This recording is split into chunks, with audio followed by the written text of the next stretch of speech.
नमस्ते साथियों, वंदे मातरम, भारत माता की जय। जय गौ मां साथियों, राजू भाई अमर रहे, जय आयुर्वेद। साथियों, भोजन के विषय में एक प्रसंग आता है और कई बार आप देखते भी होंगे। मैंने एक बार, मैं अगर 10 साल पहले की बात बताऊं तो मैंने एक फिल्म देखी थी। उस फिल्म में एक जो साथी था वो कोई हाथ से खाना खा रहा था।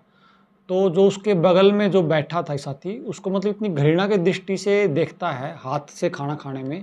और मतलब वो एक मन में धारणा या एक ऐसे व्यक्ति ट्रीट करता जैसे ये जो हाथ से जो खाना खा रहा है ये कोई अनपढ़ हो या कोई गंवार, मतलब इस तरह का व्यक्ति है, उसने अपने आप से इसको उससे दूर कर लिया। उस समय हमें भी ये लगा कि मतलब उसको हमने फिल्म मान लिया। लेकिन जब आयुर्वेद को पढ़ना शुरू किया और आयुर्वेद को जब जाना, तो जब खाना खाने के नियम पे, जैसे कई बार राजीव भाई बताते हैं या फिर आयुर्वेद में जब हमने पढ़ना शुरू किया, तो हाथ से खाना खाना प्राचीन समय में क्या वो अवैज्ञानिकता था? क्या वो मूर्ख आदमी थे? क्या वो अनपढ़ आदमी थे जो हाथ से खाना खाते हैं? या जो लोग चम्मच से खाना खाते हैं क्या वो ज़्यादा पढ़े लिखे हैं? वो अपने आप को, उनको ये समझता हो जो हमारा मतलब लेवल मेंटेन या हमारा जो स्टेटस जो है वो बड़ा होता है चम्मच से खाना खाने से। लेकिन साथियों, मैं आपको एक बात बता दूं, जो साथी चम्मच से खाना खाते हैं वो अपने आप को बहुत ज्ञानी ना समझें, और जो हाथ से खाना खा रहे हैं वो भी अपने आप को हीन ना समझें। क्योंकि वैज्ञानिकता की दृष्टि से हाथ से जो खाना खा रहे हैं वो उनसे 100 गुना अच्छे हैं। आपने ये भी देखा होगा, भारतवर्ष में प्राचीन ऋषि मुनियों ने हमें जो परंपरा बना के दी है। आपके पुराने समय में आपके घर में मान लीजिए सब्जी बनाने के लिए आपके घर में एक कड़छी जिसको बोलते हैं, हम तो आपके पता नहीं क्या बोलते हैं, जो बड़ा सा चम्मच होता है आपके घर में दाल सब्जी में तड़का लगाने के लिए, वो तो कड़छी या वो तो बहुत समय से दी ऋषि मुनियों बना के। पहले वो लकड़ी की थी, बाद में स्टील की आ गई। लेकिन जो ऋषि मुनि जो लकड़ी को बड़ी को तड़का लगाने के लिए बना सकते हैं सब्जी बनाने के लिए, क्या उनको हाथ में चम्मच से या हाथ से जो चम्मच से खाया जाता है क्या वो नहीं बना सकते थे? वो भी बना सकते थे। लेकिन वैज्ञानिकता देखिए साथियों, ऋषि मुनियों की सोच देखिए, खासकर जो कैंसर पेशेंट हैं उनके लिए बड़े ध्यान से सुनने की बात है ये, कि जब भी कोई हम भोजन खाते हैं तो उससे पहले एक पेट में रस बनते हैं। पेट में 1700 तरह के रस बनते हैं। अब मान लीजिए हम घर में बैठे हैं, रसोई घर में बैठे, रसोई घर के पास बैठे हैं और हमारी कोई माता बहन खाना बना रही है, तो जो वो तड़का लगाती है या जो मान लीजिए कोई पकवान बनाती है, तो जो गंध आती है, उस गंध को भी कई बार व्यक्ति को भूख नहीं होती, लेकिन उस गंध को सूंघ के भी कई बार व्यक्ति को भूख लग जाती है, मतलब उसका मन होता है खाने का।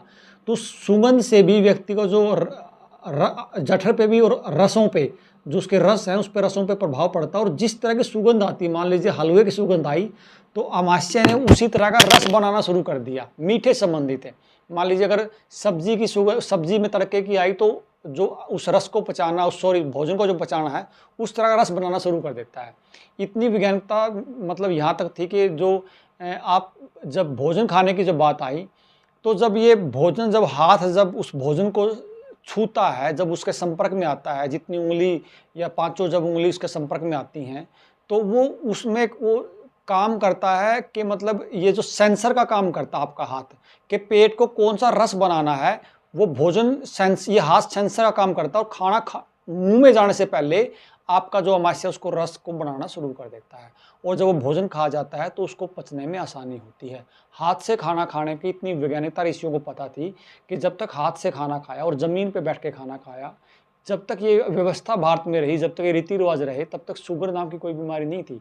आज जिन लोगों को लगता है कि हमें शुगर है, वो आज भी चम्मच से खाना खा रहे हैं, वो बड़ी भूल ये कर रहे हैं कि क्योंकि कुछ तो ऑलरेडी मान लीजिए उनका जो रस है वो रस गड़बड़ा है, तभी तो कहीं ना कहीं शुगर की मात्रा शरीर में बढ़ी है। तो जो भोजन बिना सेंसर के आप पेट में डालोगे तो उसका पाचन नहीं होगा, तो शुगर नहीं बढ़ेगा तो क्या बढ़ेगा? तो साथियों, कम से कम अगर आप लोग चम्मच पे चले गए हो, आपको लगता है कि चम्मच से खाना खाना है, क्योंकि आज के टाइम पे कोई हाथ से खाना खाए तो उसको मतलब हीन समझा जाता है। तो जो साथी खा रहे हैं वो अपने आप को हीन नहीं समझना, उसने अपने आप को वैज्ञानिक समझना है, उसने क्योंकि ऋषियों का उसने पालन किया है। और कोई आपका इस तरह से आपको टोके भी कि जी आप हाथ से क्यों खा रहे हो, तो आपने ये बताना कि हाथ से खाना खाने का ये फ़ायदा है कि मेरा जो भोजन है, मेरा जो भोजन का जो पाचन है वो आपसे जल्दी होगा।